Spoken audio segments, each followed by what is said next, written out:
بسم اللہ الرحمن الرحیم۔ جب رسول اللہ صلی اللہ علیہ وسلم مدینہ تشریف لائے تو ابو بکر اور بلال رضی اللہ عنہما کو بخار چڑھ آیا۔ میں ان کی خدمت میں حاضر ہوئی اور عرض کیا، والد صاحب آپ کی طبیعت کیسی ہے؟ انہوں نے بیان کیا کہ حضرت ابو بکر رضی اللہ عنہ کو جب بخار چڑھا تو یہ شعر پڑھنے لگے۔ ترجمہ: ہر شخص اپنے گھر والوں کے ساتھ صبح کرتا ہے اور موت تو جوتے کے تسمے سے بھی زیادہ قریب ہے۔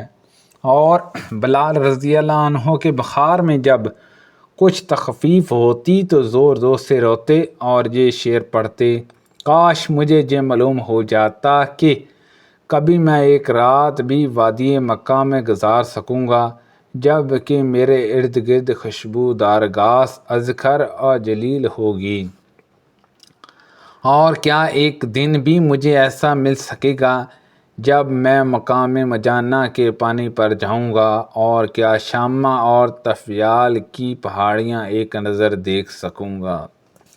عائشہ رضی اللہ عنہا نے بیان کیا کہ پھر میں حضور اکرم صلی اللہ علیہ وسلم کی خدمت میں حاضر ہوئی اور آپ کو اس کی اطلاع دی تو آپ نے دعا کی، اے اللہ، مدینے کی محبت ہمارے دل میں اتنی پیدا کر جتنی مکہ کی تھی، بلکہ اس سے بھی زیادہ، جہاں کی آب و ہوا کو صحت بخش بنا، ہمارے لیے جہاں کے سا اور مد اناج ناپنے کے پیمانے میں برکت عنایت فرما، اور جہاں کے بخار کو مقام جفا میں بھیج دے۔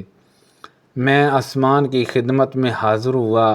دوسری سنت اور بشر بن شعیب نے بیان کیا کہ مجھ سے میرے والد نے بیان کیا، ان سے زہری نے کہا، مجھ سے عروہ بن زبین نے بیان کیا، اور انہیں عبید اللہ بن عدی بن حجار نے خبر دی کہ میں عثمان رضی اللہ عنہ کی خدمت میں حاضر ہوا تو انہوں نے حمد و شہادت پڑھنے کے بعد فرمایا، اما بعد، کوئی شک و شبہ نہیں کہ اللہ تعالیٰ نے محمد صلی اللہ علیہ وسلم کو حق کے ساتھ مبعوث کیا۔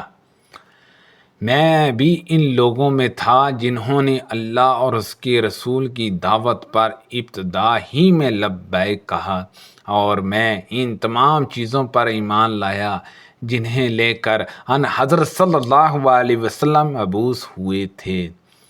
پھر میں نے 2 ہجرت کی اور حضور اکرم صلی اللہ علیہ وسلم کی دمادہی کا شرف مجھے حاصل ہوا، اور حضور صلی اللہ علیہ وسلم سے میں نے بیعت کی، خدا کی قسم کہ میں نے آپ کی نہ کبھی نافرمانی کی اور نہ کبھی آپ سے دھوکہ بازی کی،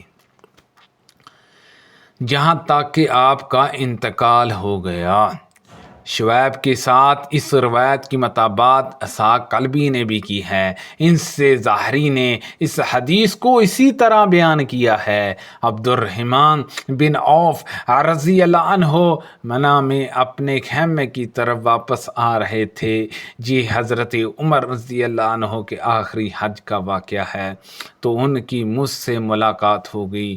انہوں نے کہا کہ حضرت عمر رضی اللہ عنہ حاجیوں کو خطاب کرنے والے تھے، اسی لیے میں نے عرض کیا کہ اے امیر المومنین، موسم حج میں معمولی سوجھ بوجھ رکھنے والے سب طرح کے لوگ جمع ہوتے ہیں اور شور و گل بہت ہوتا ہے، اس لیے میرا خیال ہے کہ آپ اپنا ارادہ موقوف کر دیں اور مدینہ پہنچ کر خطاب فرمائیں، کیونکہ وہ ہجرت اور سنت کا گھر ہے اور وہاں سمجھدار، معزز اور صاحب عقل لوگ رہتے ہیں۔ اس پر حضرت عمر رضی اللہ عنہ نے کہا کہ تم ٹھیک کہتے ہو، مدینہ پہنچتے ہی سب سے پہلی فرصت میں لوگوں کو خطاب کرنے کے لیے ضرور کھڑا ہوں گا۔ جب انصار نے مہاجرین کی میزبانی کے لیے کرہ ڈالا تو عثمان بن مظعون ان کے گھرانے کے حصے میں آئے تھے۔ ام علاء رضی اللہ عنہا نے بیان کیا کہ پھر عثمان رضی اللہ عنہ ہمارے جہاں بیمار پڑ گئے۔ میں نے ان کی پوری طرح تیمارداری کی وہ نہ بچ سکے۔ ہم نے انہیں ان کے کپڑوں میں لپیٹ دیا تھا۔ اتنے میں نبی کریم صلی اللہ علیہ وسلم بھی تشریف لائے تو میں نے کہا، ابو صاحب عثمان رضی اللہ عنہ کی کنیت تم پر اللہ کی رحمتیں ہوں، میری تمہاری متعلق گواہی ہے کہ اللہ تعالیٰ نے تمہیں اپنے اکرام سے نوازا ہے۔ یہ سن کر حضور اکرم صلی اللہ علیہ وسلم نے فرمایا، تمہیں یہ کیسے معلوم ہوا کہ اللہ تعالیٰ نے انہیں اپنے اکرام سے نوازا ہے؟ میں نے عرض کیا، مجھے تو اس سلسلے میں کچھ خبر نہیں ہے، میرے ماں باپ آپ پر فدا ہوں یا رسول اللہ صلی اللہ علیہ وسلم، لیکن اور کسے نوازے گا؟ حضور صلی اللہ علیہ وسلم نے فرمایا، اس میں تو واقعی کوئی شک و شبہ نہیں کہ ایک یقینی امر موت ان کو آ چکی ہے۔ خدا کی قسم کہ میں بھی ان کے لیے اللہ تعالیٰ سے خیر خواہی کی امید رکھتا ہوں، لیکن میں حالانکہ اللہ کا رسول ہوں، خود اپنے متعلق نہیں جان سکتا کہ میرے ساتھ کیا معاملہ ہوگا۔ علا رضی اللہ عنہا نے عرض کیا، پھر خدا کی قسم اس کے بعد میں اب کسی کے بارے میں اس کی پاکی نہیں کروں گی۔ انہوں نے بیان کیا کہ اس واقعے پر مجھے بڑا رنج ہوا۔ پھر میں سو گئی تو میں نے خواب میں دیکھا کہ حضرت عثمان بن مظعون کے لیے ایک بہتا ہوا چشمہ ہے۔ میں آپ کی خدمت میں حاضر ہوئی اور آپ سے اپنا خواب بیان کیا تو آپ نے فرمایا کہ یہ ان کا عمل تھا۔ باس کی لڑائی کو انصار کے قبال اوس و خراج کے درمیان اللہ تعالیٰ نے رسول اللہ صلی اللہ علیہ وسلم کے مدینے میں آنے سے پہلے ہی برپا کر دیا تھا۔ چنانچہ جب آپ مدینہ میں تشریف لائے تو انصار میں پھوٹ پڑی ہوئی تھی اور ان کے سردار قتل ہو چکے تھے۔ اس میں اللہ کی یہ حکمت معلوم ہوتی ہے کہ انصار اسلام قبول کر لیں۔ حضرت ابو بکر صدیق رضی اللہ عنہ ان کے جہاں آئے تو نبی کریم صلی اللہ علیہ وسلم بھی وہیں تشریف رکھتے تھے۔ عید الفطر یا عید الاضحیٰ کا دن تھا۔ دو لڑکیاں یوم بعث کے بارے میں وہ شاعر پڑھ رہی تھیں جو انصار کے شاعر نے اپنے فخر میں کہے تھے۔ حضرت ابو بکر رضی اللہ عنہ نے کہا، یہ شیطانی گانے باجے۔ ان حضرت صلی اللہ علیہ وسلم کے گھر میں 2 مرتبہ انہوں نے یہ جملہ دہرایا، لیکن آپ نے فرمایا، ابو بکر انہیں چھوڑ دو، ہر قوم کی عید ہوتی ہے اور ہماری عید آج کا یہ دن ہے۔ جب نبی کریم صلی اللہ علیہ وسلم مدینہ تشریف لائے تو مدینہ کے بلند جانب قباء کے ایک محلے میں آپ نے سب سے پہلے قیام کیا، جسے بنی عمرو بن عوف کا محل کہا جاتا تھا۔ راوی نے بیان کیا کہ حضور صلی اللہ علیہ وسلم نے وہاں 14 رات قیام کیا۔ پھر آپ نے قبیلہ بنی نجار کے لوگوں کو بلا بھیجا۔ انہوں نے بیان کیا کہ انصار بنی النجار آپ کی خدمت میں تلواریں لٹکائے ہوئے حاضر ہوئے۔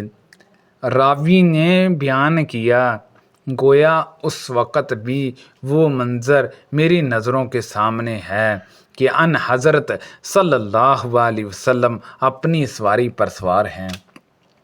حضرت ابو بکر صدیق رضی اللہ عنہ اسی سواری پر آپ کے پیچھے سوار ہیں اور بنو نجار کے انصار آپ کے چاروں طرف حلقہ بنائے ہوئے مسلح پیدل چل رہے ہیں۔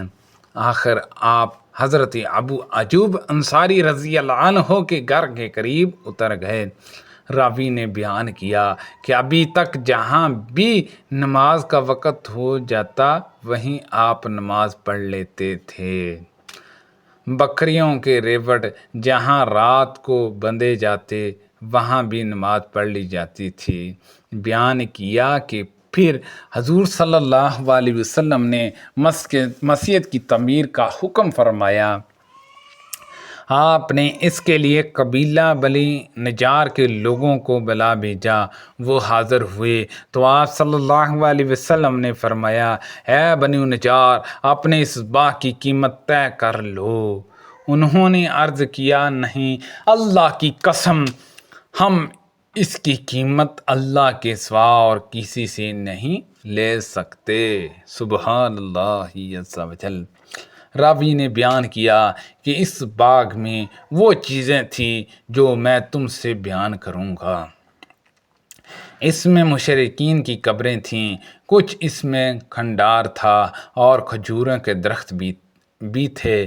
ان حضرت صلی اللہ علیہ وسلم کے حکم سے مشرکین کی قبریں اکھاڑ دی گئیں، جہاں کھنڈار تھا اسے برابر کیا گیا اور کھجوروں کے درخت کاٹ دیے گئے۔ راوی نے بیان کیا کہ کھجور کے تنے مسجد کے قبلے کی طرف ایک قطار میں بطور دیوار رکھ دیے گئے اور دروازے میں چوکھٹ کی جگہ پتھر رکھ دیے۔ حضرت انس رضی اللہ عنہ نے بیان کیا کہ صحابہ جب پتھر ڈھونڈ رہے تھے تو شعر پڑھتے جاتے تھے۔ ان حضرت صلی اللہ علیہ وسلم بھی ان کے ساتھ خود پتھر ڈھونڈتے اور یہ شعر پڑھتے۔ صحابہ یہ شعر پڑھتے کہ اے اللہ، آخرت ہی کی خیر ہے، پس تو انصار اور مہاجرین کی مدد فرما۔ سبحان اللہ عز و جل۔ اللہ پاک سے دعا ہے کہ اللہ پاک ان حدیثوں پر عمل کرنے کی توفیق عطا فرمائے۔ اللہ پاک ہم سب کو صحابہ اکرام رضوان اللہ اجمعین کے نقش قدم پر چلنے کی توفیق عطا فرمائے۔ اللہ پاک ہم سب کو صحت و تندرستی والی زندگی نصیب فرمائے۔ کو غلطی کوتاہی ہو گئی ہو تو اللہ پاک معاف فرمائے۔ صدقہ جاریہ سے زیادہ لوگوں تک شیئر کیجیے۔ آمین بجاہ النبی الامین صلی اللہ علیہ وسلم۔